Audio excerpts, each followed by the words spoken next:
Hi అండి. నేను మీ హేమని. ఈరోజు వీడియోలో ఆలు కాబోచన కర్రీ అయితే చేస్తున్నానండి.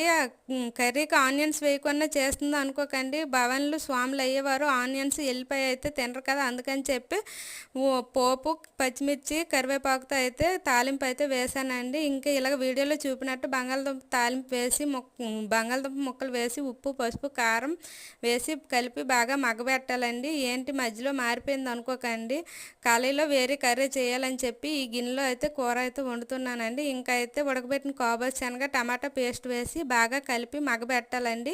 ఇంకా అయితే కొంచెంగా వాటర్ పోసుకొని అందులోనే కారం ధనియాల పొడి గరం మసాలా వేసి బాగా ఉడకనివ్వాలండి. ఇలా అయితే కూర అనేది బాగా ఉడికి గ్రేవీ అనేది బాగా వస్తుంది. అందులో పచ్చి మసాలా కూడా వేస్తారు.